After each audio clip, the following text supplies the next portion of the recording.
Hi everyone, welcome back to Wise Words Wednesday. I hope you all weathered the big nor'easter that came up the coast this weekend and you were able to catch up and be indoors and stay safe and warm.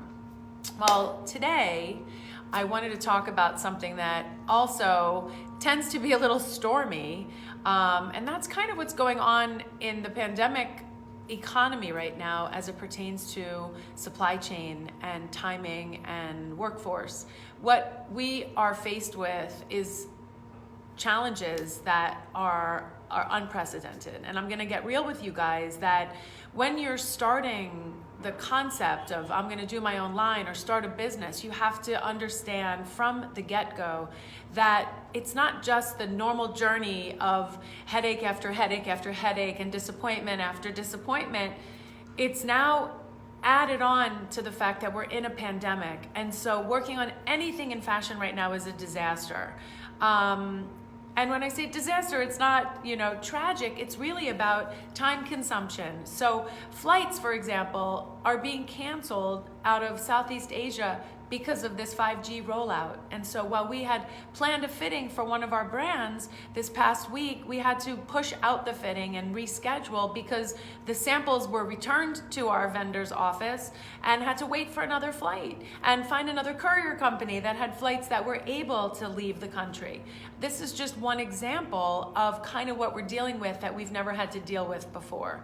How does this affect everything else? It delays our fittings, packages aren't arriving on time.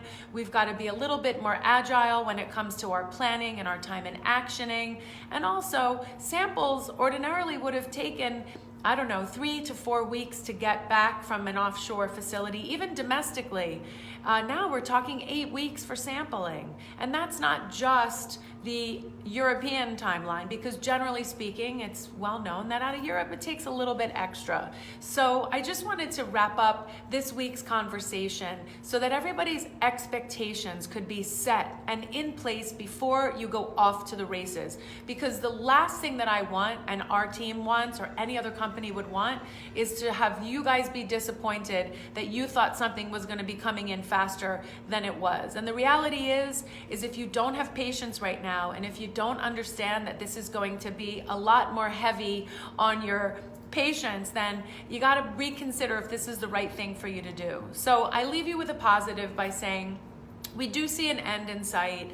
Our vendors and workforces are coming back to work. At one point recently during this Omicron surge, there was a 50% shortage in workers because they all had to stay home in quarantine. And so think of 50% less in the workplace means 50% less labor times whatever the exponential value is on top of that. So output is definitely being affected, but I know that this is going to be turning the corner. Right now it'll be a little slower because of the Lunar New Year, and hopefully people's workforces can get back to their regular schedule and put the pep back in their step so that they can regain their confidence, their productivity, and their output. Again, thank you for watching and participating. We love getting all your feedback, and I love getting DMs and messages from all of you. And I'm going to be hosting another IG Live relatively soon, but I do want your feedback and ideas on what you think the topic should be. So keep coming back to us with all your wonderful notes. And you can reach me on www.fabrictofinish.com. As always, thank you so much and have a great day.